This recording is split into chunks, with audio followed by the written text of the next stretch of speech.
আপনারা যারা রাস্তার ওপাশে আছেন যদি সম্ভব হয় এই পাশে চলে আসুন। গাড়ি ফুটপাত দিয়ে যাবে, সেই চিন্তা আপনাদের করতে হবে।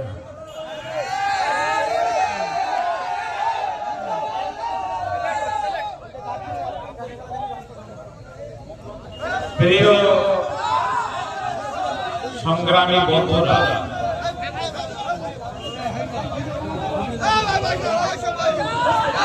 আজকে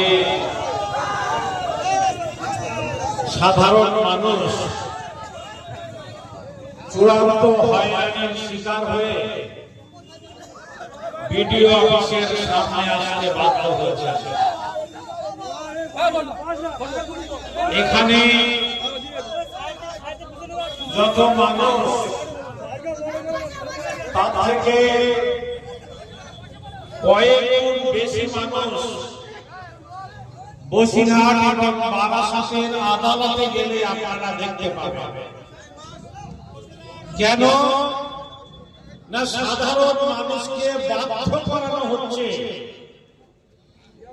এফিডেভিট করানোর জন্য। একটা মানুষকে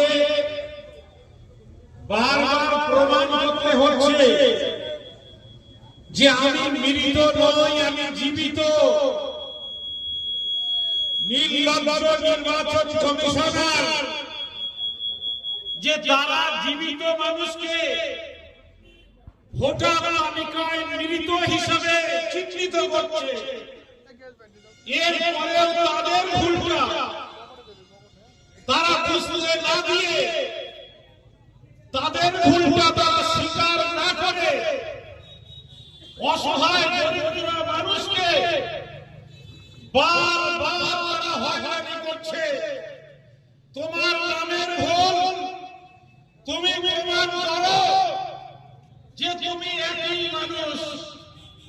তোমার নামে তুমি যাকে 2002 সালের মানুষের সঙ্গে ম্যাপিং করেছো, তার সঙ্গে আরো 5 জন মানুষ ম্যাপিং করেছে। ফলে তোমাকে প্রমাণ করতে হবে যে তুমি বৈধভাবে ম্যাপিং করেছো। আমি নির্বাচন কমিশনকে বলতে চাই, সাধারণ মানুষ প্রমাণ করবে, কিন্তু নির্বাচন কমিশন যে ভোটার তালিকা তারা তৈরি করেছে, সেই ভোটার তালিকায় জীবিত মানুষকে মৃত হিসেবে চিহ্নিত কেন করা হয়েছে তার জবাবদিহি প্রশাসনকে করতে হবে।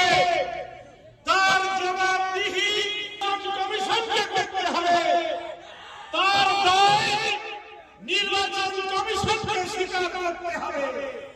নির্বাচন কমিশন তার দায় স্বীকার না করে, নির্বাচন কমিশন তার দায় স্বীকার না করে সাধারণ মানুষকে লাইনে দাঁড় করিয়ে দিয়েছে। সাধারণ মানুষকে তারা চূড়ান্তভাবে হয়রানি করছে, অথচ তাদের মুখে কোনো বক্তব্য নেই। আপনারা জানেন, আমরা কলকাতা নির্বাচন কমিশনের দপ্তরে গিয়েছিলাম। আমরা কলকাতা নির্বাচন কমিশনের দপ্তরে গিয়েছিলাম। নির্বাচন কমিশন থেকে বলা হয়েছে যে তারা সিদ্ধান্ত নেবেন, সেই সিদ্ধান্ত চূড়ান্ত হিসাবে তারা মেনে নেবেন।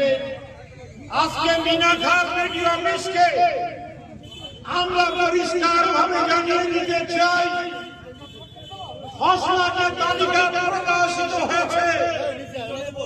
সেই খসড়া তালিকায় যে ভোটারগুলোর নাম আছে, সেই ভোটারের একটা মানুষের নাম যদি চূড়ান্ত তালিকায় পাওয়া যায়, সেদিন কিন্তু মিনাখা ভিডিওকে জবাবদিহি করতে হবে। আমরা এই মিনাখা ভিডিও থেকেই কিন্তু হিসাবটা বুঝে নেব, তাই আজকের মিনাখার ভিডিওকে জানাতে এসেছি। আমরা এখানকার স্থানীয় নাগরিক, যখন বাংলা ভাগ হয়েছিল, ভারতবর্ষ যখন স্বাধীন হয়েছিল, এই মাইক বক্সের সামনটায় দাঁড়াবেন। যখন ভারত স্বাধীন হয়েছিল, বাংলা ভাগ হয়েছিল, এখানকার মুসলমানদের বলা হয়েছিল যে তোমরা চাইলে বাংলাদেশে যেতে পারো, সেখানে তোমাদের নাগরিকত্ব দেওয়া হবে। আবার তোমরা চাইলে ভারতের এই পশ্চিম বাংলাতেও থাকতে পারো, এখানকার নাগরিকত্ব তোমাদেরকে দেওয়া হবে। যেমন ওখানকার হিন্দু ভাইদের বলা হয়েছিল যে তারা চাইলে বাংলাদেশেও থাকতে পারেন, তারা চাইলেও ভারতবর্ষের পশ্চিম বাংলাতেও তারা আসতে পারেন।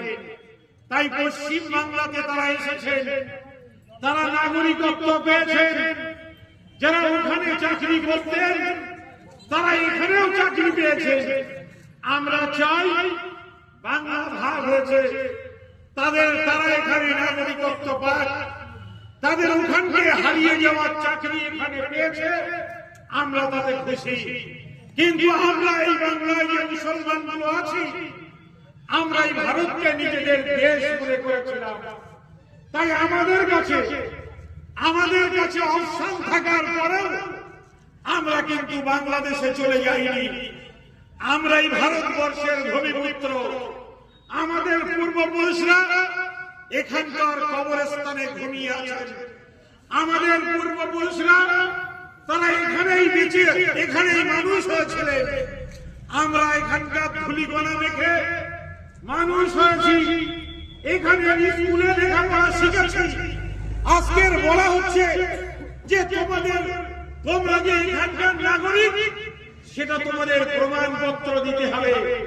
আমি প্রশাসনকে জিজ্ঞাসা করতে চাই, আমি নির্বাচন কমিশনকে জিজ্ঞাসা করতে চাই, তোমরা সাধারণ মানুষকে দুটো পরিচয়পত্র দিয়েছ। একটা পরিচয়পত্র সেটা ভোটার আইডেন্টিটি কার্ড, আর একটা পরিচয়পত্র আধার কার্ড। এই দুটো পরিচয়পত্র সাধারণ মানুষকে তোমরা দিয়েছ। এর বাইরে কোন পরিচয়পত্র ভারতের কোন নাগরিককে তোমরা দাওনি। তাহলে আজকে কেন নির্বাচন কমিশন বলবে যে ভোটার আই কার্ডকে তারা পরিচয়পত্র হিসেবে গ্রহণ করবে না, আধার কার্ডকে তারা পরিচয়পত্র হিসেবে গ্রহণ করবে না? আমরা জানতে চাই, তোমরা তো তৃতীয় পরিচয়পত্র দাওনি। প্রশাসন সাধারণ মানুষকে তৃতীয় পরিচয়পত্র দেয়নি, তাহলে কোন অধিকারের বলে আজকের সাধারণ মানুষের কাছে তৃতীয় পরিচয়পত্র চেয়ে সাধারণ মানুষকে হয়রানির শিকার করা হবে? আজ আমরা যখন নির্বাচন কমিশনে গিয়েছিলাম, আমি নির্বাচন কমিশনকে জিজ্ঞাসা করেছিলাম, আপনারা বলছেন লজিক্যাল ডিসক্রিমিনেন্সির নামে আপনারা সাধারণ মানুষকে কেন হয়রানি করছেন?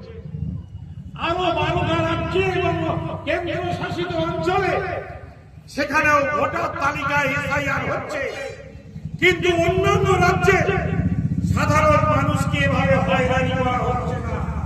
তারা পশ্চিমবাংলার মানুষকে, বিশেষ করে সংখ্যালঘু মুসলমানদেরকে দেখে দেখে চূড়ান্ত ভাবে হয়রানির শিকার করা হচ্ছে। কেন এই হয়রানির শিকার সাধারণ মানুষকে করা হবে জানতে চেয়েছিলাম কলকাতার নির্বাচন কমিশনকে। বললেন 2002 সালে পশ্চিমবাংলায় যে ভোটার তালিকা ছিল, সেই ভোটার তালিকা ছিল সম্পূর্ণভাবে বাংলায়। সেই ভোটার তালিকা নিজেরা ইংরেজিতে ট্রান্সলেট করেনি, তারা ভাষায় বাংলা থেকে ইংরেজিতে নিজেরা পরিবর্তন না করে তারা সেটাকে ট্রান্সলেট করেছেন সফটওয়্যারের মাধ্যমে। সফটওয়্যারের যে মানুষটি মোহাম্মদ লেখেন এমডি দিয়ে, তার নামে এমডি যেই দেওয়া আছে, এমডি করে হাজারটা শব্দ তৈরি হয়েছে। আমার ভোটার তালিকায় আমার নাম লেখার কখনো সুযোগ দেওয়া হয়নি। নাম লিখেছেন নির্বাচন কমিশনের কর্মীরা। তারা যদি ভুল লেখেন তাহলে তার মাসুল সাধারণ মানুষকে কেন দিতে হবে? কেন মাওলানা আক্তার হোসেনকে মাসুল দিতে হবে? কেন গিয়াসউদ্দিনকে মাসুল দিতে হবে? কেন হাবিবুল্লাহকে মাসুল দিতে হবে? এটাকে আমাদেরকে জানতে চাইতে হবে। আমরা শুনতে পাচ্ছি যে ইলেকশন কমিশনের পক্ষ থেকে একটা রাজনৈতিক দল, যারা ফাঁসিবাদী শক্তি, যারা হিন্দু মুসলমান ছাড়া রাজনীতির অন্য কোন ভাষা যারা বোঝে না, তারা বিভিন্ন ভাবে মুসলমানদের ভোটার তালিকা থেকে নাম বাদ দেওয়ার জন্য তারা ফরম 7 ভরপুর করে ফর্ম ফিল আপ করে তারা প্রশাসনের কাছে সেখানে জমা দিচ্ছে। আমি প্রশাসনকে বলিষ্ঠভাবে বলতে চাই, আমি মিনা খায়ের ভিডিওকে শুনিয়ে দিতে চাই, কোন মুসলমান বা হিন্দু কারো বিরুদ্ধে কোন রাজনৈতিক দলের কর্মী যদি ফর্ম 7 ভরে এখানে জমা দেয়, তাহলে কে জমা দিয়েছে তার নাম কিন্তু প্রকাশ করতে হবে। যদি প্রকাশ না করে কোন একটা মানুষের নাম ভোটার তালিকা থেকে বাদ দেওয়া হয়, জেনে রাখবেন নির্বাচন কমিশন দিল্লি থেকে আসবে না। আমরা চাই না লড়াইটা মিনা খার মানুষের সঙ্গে মিনা খার ভিডিওর হোক। আমরা চাই না লড়াইটা মিনা খার সাধারণ মানুষের সঙ্গে মিনা খা থানার পুলিশের সঙ্গে হোক। আমরা চাই আমাদের অবস্থান, আমাদের সম্পর্ক এটা সৌভ্রাতৃত্বপূর্ণ হোক, আমাদের অবস্থান সহাবস্থানপূর্ণ হোক। কিন্তু আমার অধিকার যদি কেড়ে নেওয়ার জন্য মিনা খার ভিডিওকে ব্যবহার করা হয়, আমার অধিকার থেকে বঞ্চিত করার জন্য যদি মিনা খা থানার পুলিশকে ব্যবহার করা হয়, আপনি যদি সামনে এসে আমার অধিকার কেড়ে নিতে চান, আমার ভোটাধিকার কেড়ে নিতে চান, আমার নাগরিক অধিকার কেড়ে নিতে চান, সেদিন কিন্তু লড়াই খুব বেশি শান্তিপূর্ণ থাকবে না। যদিও গণতান্ত্রিক পদ্ধতিতে লড়াই হবে, কিন্তু সে লড়াই খুব বেশি শান্তিপূর্ণ লড়াই হবে না। সেটা কিন্তু আজকে মাইক্রোফোনের মাধ্যমে মিনা খার পুলিশ এবং মিনা খার প্রশাসনকে বলিষ্ঠভাবে জানিয়ে দিতেই এখানে এসেছি। আমরা লিখিতভাবে স্মারকলিপি জমা দেব। আমরা শুনেছি সন্দেশখালীর একটি বুথে নাকি কয়েকশো মানুষকে ভোটাধিকার কেড়ে নিয়ে তাদেরকে ডিভোটার করা হয়েছে। সময়ের অভাবে পরশুদিন এটা সামনে এসেছে, আপনাদের পার্শ্ববর্তী ব্লক সন্দেশখালী। সময়ের অভাবে আজকে শুক্রবার আমরা সেখানে যেতে পারিনি, প্রয়োজনে কাল এবং পরশু আমরা যাব। যদি দেখি যে সন্দেশখালী ব্লক প্রশাসন ইচ্ছাকৃতভাবে নিজেদের ভুলের কারণে সেখানকার কয়েকশো মানুষকে ডিভোটার করেছে এবং তাতে ব্লক প্রশাসনের মদত আছে, তাহলে আপনাদেরকেও কিন্তু যেতে হবে ওই সন্দেশখালী অসহায় মানুষগুলোর পাশে দাঁড়ানোর জন্য। যেতে তৈরি আছেন? যেতে তৈরি আছেন?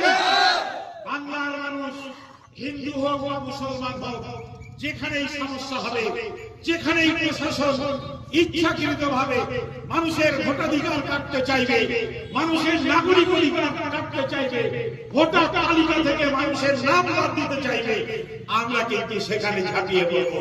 আপনাদের নিজেদের পয়সায় গাড়ি ভাড়া করে সেই অসহায় মানুষগুলোর পাশে কিন্তু আপনাদের দাঁড়াতে হবে। কোনদিন নির্বাচন কমিশন ঘেরাও হবে, কোনদিন বারাসাতে ডিএম অফিস ঘেরাও হবে, কোনদিন পশ্চিম বাংলার বিভিন্ন বিডিও অফিস ঘেরাও হবে। আপনি জেনে রাখবেন, আপনি ভারতবর্ষের নাগরিক, আপনি বিগত দিনে ভোট দিয়েছেন। আজকে যদি আপনার ভোটাধিকার কেড়ে নেওয়া হয়, তার আগে নির্বাচন কমিশনকে জানাতে হবে যে কেন আপনার ভোটাধিকার কেড়ে নেওয়া হচ্ছে। নির্বাচন কমিশনকে জানাতে হবে, ডিএম কে জানাতে হবে, বিডিও কে জানাতে হবে। তারা কিন্তু ভোটার তালিকায় আপনার নাম তালিকাভুক্ত করার জন্য আছেন, বাদ দেওয়ার জন্য নেই।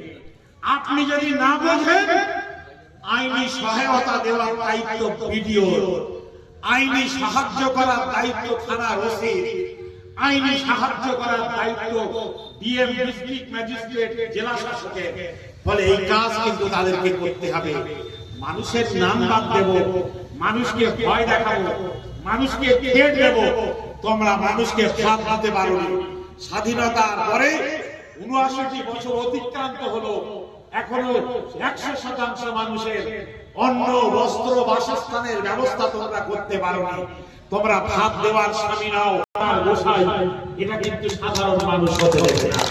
সাধারণ মানুষ তোমাদের অত্যাচার কিন্তু বরদাস্ত করবে না। আমরা যে ট্যাক্স দিই, আমরা যে ট্যাক্স পরোক্ষভাবে দিই, সেই টাকা দিয়েই কিন্তু মিনাখা থানার ওসির বেতন হয়, মিনাখার বিডিও অফিসের বিডিওর বেতন হয়।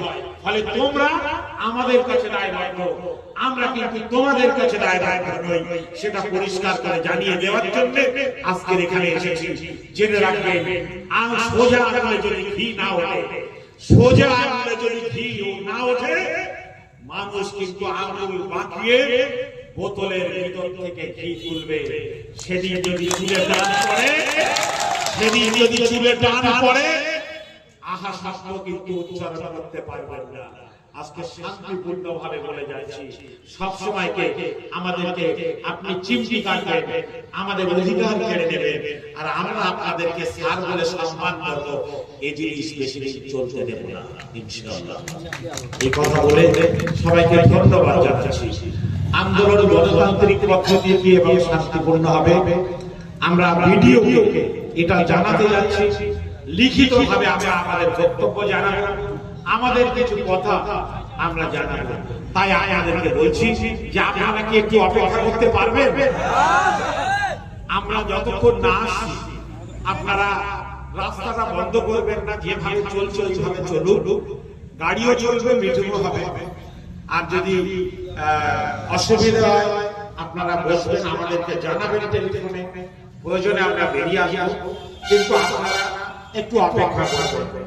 আন্দোলনের ময়দান ছেড়ে কিন্তু যেতে, আপনারা আন্দোলনের ময়দান ছেড়ে যাবেন না।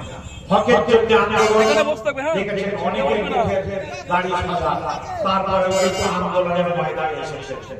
হকের জন্য এটাই লড়াই, এটাই সংগ্রাম। কবরে আল্লাহ না আসা পর্যন্ত হকের জন্য লড়াই চলছে। আসসালামু আলাইকুম।